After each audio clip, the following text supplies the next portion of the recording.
बिस्मिल्लाहिर्रहमानिर्रहीम, अस्सलाम वालेकुम नाज़रीन। मेरा नाम सरवत फलीम है। सानिया 9 मई की जो एक तहकीकाती टीम बनाई गई थी, मुश्तरका तहकीकाती टीम जिसे हम GIT भी कहते हैं, उसे 14 ऐसे मुकदमात हैं, बाखबर ज़रा ये ख़बर दे रहे हैं 14 मुकदमात के अंदर जो है जो इन्वेस्टिगेशन है वो मुकम्मल कर ली गई है।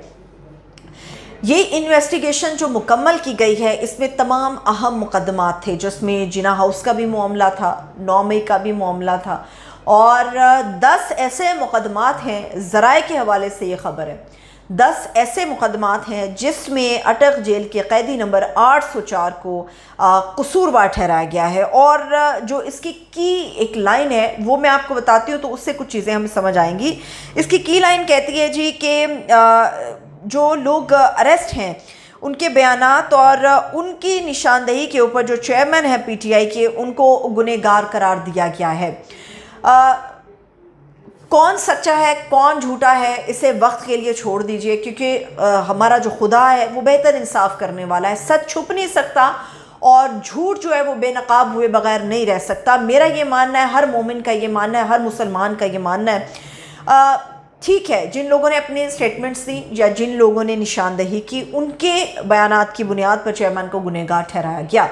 लेकिन क्वेश्चन ये है, बहुत सारे ऐसे लोग हैं जो अपनी जान खुलासी करने के लिए भी एक दूसरे के ऊपर इल्ज़ाम डालते हैं, जो तशद्दुद से, जो घर वालों के खौफ से या जो अपने घर वालों को बचाने के खौफ से कोई भी स्टेटमेंट दे रहा है, उनकी बुनियाद पे गुनहगार किसी को भी ठहराना नाहक होगा। ये पैगाम लंदन भेज दिया गया है कि अभी आपकी गुंजाइश नहीं है जब तक कुछ आम मामलात नहीं निपटाए जा सकते।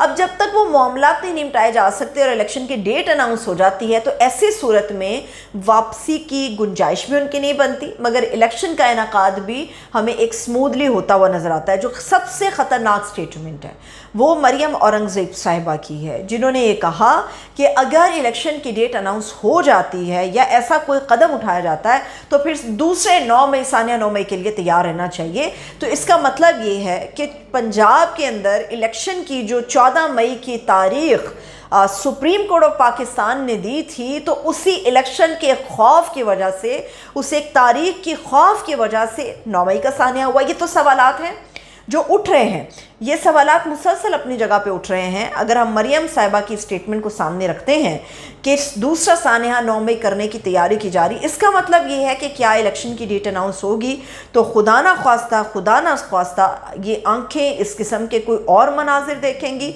इसका मतलब ये है कि जो मिली जुली आवाज़ें उठ रही थी 9 मई को लेके कि मामलात अंदर कुछ और भी थे, तो क्या वो इस तरफ इशारे कर रहे हैं जो मरियम साहिबा गुफ्तगू कर रही हैं कि दूसरे सानिया 9 मई की तैयारी की जा रही है। यानी आप इलेक्शन से इतने ज़्यादा खौफजदा हैं कि आप मुल्क को एक कोने पे लगाने के लिए तैयार हैं, मगर इलेक्शन का इनेकाद जो है वो आप नहीं होने देंगे। ये बड़ी सख्त स्टेटमेंट्स हैं।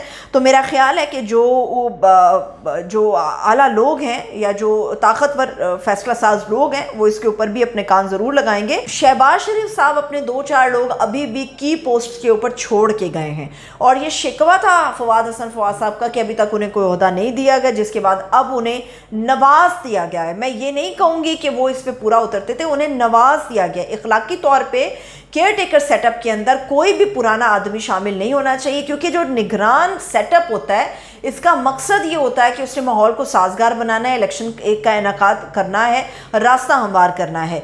मगर जो असल मसला इस वक्त हमें नज़र आ रहा है वो इलेक्शन कमीशन ऑफ पाकिस्तान की तरफ से नज़र आ रहा है। एक तो वो अप्रैल और मई के अंदर सुप्रीम कोर्ट के अंदर धड़ल्ले से खड़े होकर कहते हैं कि जी 8 अक्टूबर को इलेक्शन हो जाएगा। आम इलेक्शन, जो आम जनरल इलेक्शन है वो 8 अक्टूबर को हो जाएगा। आज वो चंद हफ्ते पहले भी इलेक्शन की तारीख देने से कासिर हैं या इज्तनाब कर रहे हैं या जानबूझ के तूल देने की कोशिश कर रहे हैं। तो ये हमें समझना चाहिए, जब तक हमारे सियासी मामलात डगर पर नहीं आएंगे, हमारे मुआशी मामलात भी हमारी डगर पर नहीं आएंगे।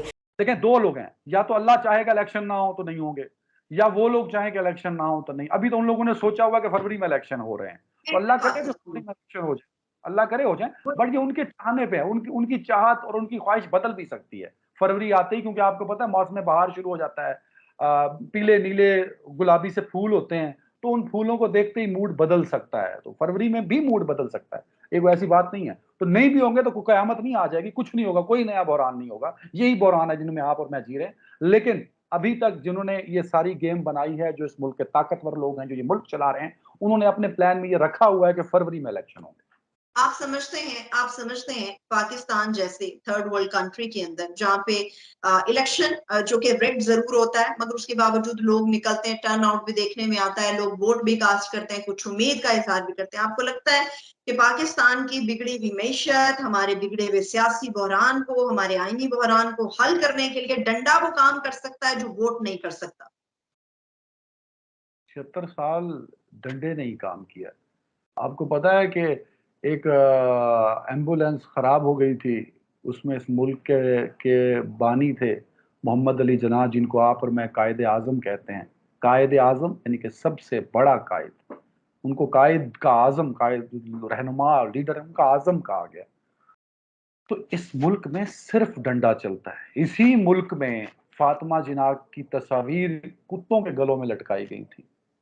इसी मुल्क में हर उस शख्स को जिसने इस मुल्क पाकिस्तान को बनाने के लिए अपना वोट दिया था, अपनी कुर्बानी दी थी, वो गद्दार ठहराया गया।